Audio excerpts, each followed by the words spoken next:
Welcome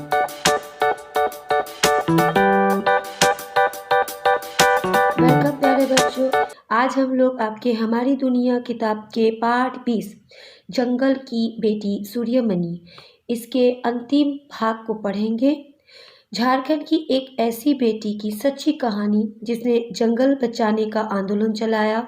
बच्चों अब आगे देखेंगे सूर्यमणि का पढ़ाई का सफर। अभी तक हम लोगों ने सूर्यमणि का बचपन के बारे में चर्चा की है। अब हम लोग सूर्यमणि का पढ़ाई का सफर को पढ़ेंगे। जैसे कि हम लोगों ने देखा था कि सूर्यमणि को बिष्णुपुर गांव के स्कूल में दाखिला कर दिया गया था, जहां उसे स्कूल का फीस से लेकर खाना कपड़े सब मुफ्त में मिलने वाला था। अब वहां क्या हो रहा था, चलो हम लोग पढ़ते हैं।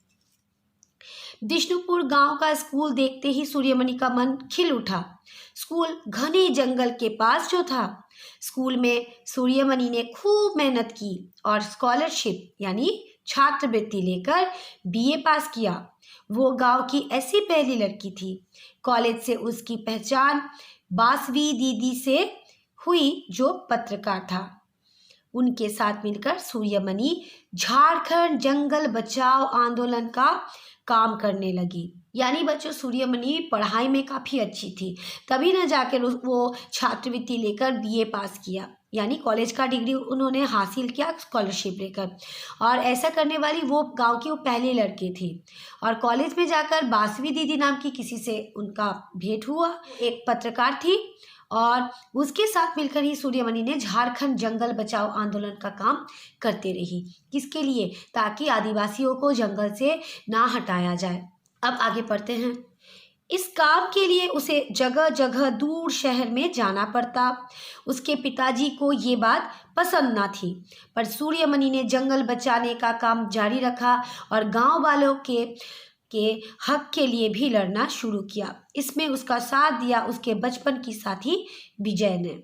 जो इस पाठ को पढ़ने से पहले हम लोगों ने जब सूर्यमणि के बारे में चर्चा किया तो हम लोगों ने देखा था कि सूर्यमणि ना केवल भारत अपितु मलेशिया, इंडोनेशिया, थाईलैंड, दक्षिण अफ्रीका जैसा देशों का दौरा किया था। लेकिन शुरू में जब वो गांव को छोड़कर उसे सिर्फ शहर जाना पड़ता था तो ये भी उनके पिताजी को नापसंद था, क्योंकि आज तक किसी लड़की ने इस तरह का काम नहीं किया कि बेटी बाहर जा रही है, शहर जा रही है, इस तरह का आंदोलन में हिस्सा ले रही है, तो उनको उनका चिंता स्वाभाविक था और इसीलिए उनको ये सब पसंद नहीं था। ठीक है। सूर्यमणि का एक सपना था कि वो अपने कुरुक समाज की पहचान बनाए। आदिवासी होने पर जो गर्व उसे महसूस होता है वो सभी गांव वालों को भी हो। बच्चों कुरुक भाषा भारत में बिहार, मध्य प्रदेश, छत्तीसगढ़, झारखंड, पश्चिम बंगाल के उड़ाव जनजाति वो द्वारा बोली जाने वाली भाषा है। और इसका मतलब सूर्यमणि उड़ाव जनजाति की महिला है और उसकी मातृभाषा है कुरुक, और उन्हें लगता है कुरुक समाज की एक अलग पहचान बने। और जितना गर्व उन्हें आदिवासी होने पर या कुरुक भाषा बोलने पर होती है, उतना ही गर्व उनके समाज के हर एक व्यक्ति को हो। और ये होना भी चाहिए बच्चों। आप लोग भी जो भी भाषा बोल रहे हैं वो आपकी मातृभाषा है, और जितना गर्व आपको अपनी माँ पर है उतनी ही गर्व आपको अपनी मातृभाषा पर होना चाहिए। और आप विद्यालय में कोई भी भाषा पढ़ रहे हो, इसका मतलब ये नहीं कि आपको घर में भी वही भाषा में बात करनी है। आप घर में अपने मातृभाषा से बात कीजिए बच्चों, क्योंकि मातृभाषा अपनी माँ की भाषा होती है, उससे आपकी अपनी पहचान बनती है, जैसा कि सूर्यमणि कर रही थी, जो कि काफ़ी प्रेरणादायक है। अब आगे देखते हैं। सूर्यमणि का एक और साथी था मिर्ची, जो दिन रात उसके साथ रहा। सूर्यमणि अपने सपने और मन की हर बात उसे बताती। मिर्ची सुनता और कहता ची ची। सोचो मिर्ची कौन है बच्चों? ये ची ची से ही आप समझ सकते हो कि ये एक चिड़िया है।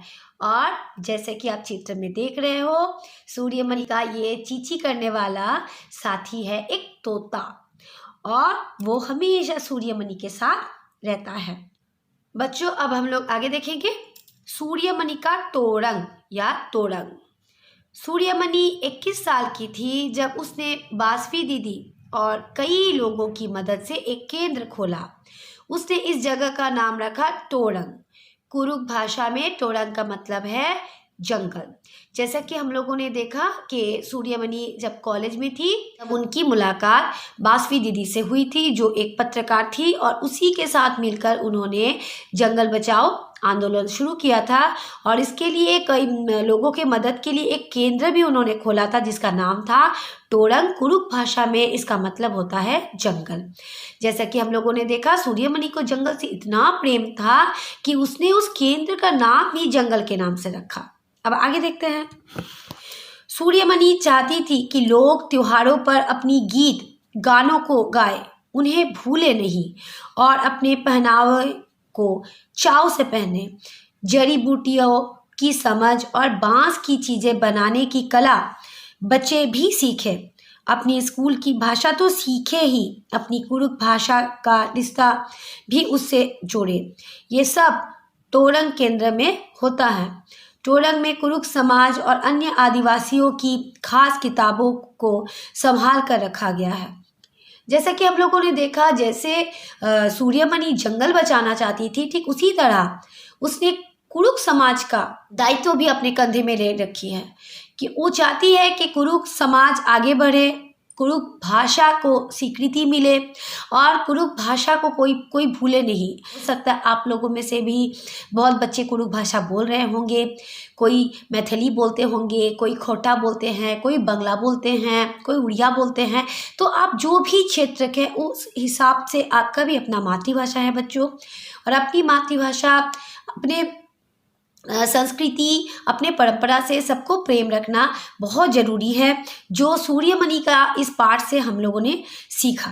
सूर्यमणि अपने स्कूल की भाषा सीखने के साथ साथ कुरुक भाषा से अपना रिश्ता कभी तोड़ा नहीं, और वो अपने परंपरागत जो भी अपने संस्कृति से जुड़े सभी कार्य, जैसे बांस की चीज़ें बनाना, इसका बूटियों को समझने की कला, ये सभी कला एक पीढ़ी से दूसरे पीढ़ी तक पहुँचे, इसके लिए वो शिक्षा उस टोरंग नाम का केंद्र में दिया जाता है।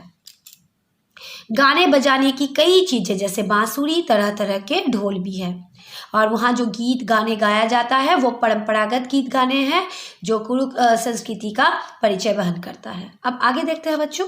कहीं अन्याय हो रहा है, किसी को डर हो कि उसकी ज़मीन हड़प ली जाएगी, कोई रोजगार छीन जाने से परेशान हो, जिस किसी को भी मदद की ज़रूरत होती वो सूर्यमणि की मदद लेता। सूर्यमणि सबके हक के लिए लड़ती है।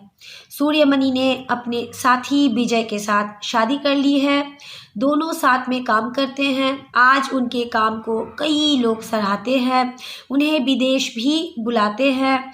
उनके अनुभवों से सीखने के लिए, जंगल के नए कानून बनाने के लिए भी आज वहाँ लोग अपनी आवाज़ उठा रहे हैं। सूर्यमणि आज एक ऐसा चेहरा है जिसे हर कोई जान रहा है, और उसके साथ साथ उनके कुरुक समाज और जंगल के प्रति उनका प्रेम आज पूरा दुनिया जानती है। और इस काम में हमेशा उनका साथ दिया उनके पति विजय, और इसीलिए उन्होंने विजय से शादी किया। जंगल अधिकार कानून 2007, ये कानून आदिवासियों को जंगल पर उनका हक दिलाता है। जो लोग कम से कम 25 साल से जंगल में रह रहे हैं, उनका वहाँ के जंगल और वहाँ पैदा होने वाली चीज़ों पर हक है, उन्हें जंगल से हटाया ना जाए। ये कानून जंगल अधिकार कानून 2007 के तहत बनाया गया है, और इस कानून के तहत बहुत लोगों को उसका हक मिला है, और कहीं ना कहीं इसमें सूर्यमणि का योगदान को हम लोग नकार नहीं सकते।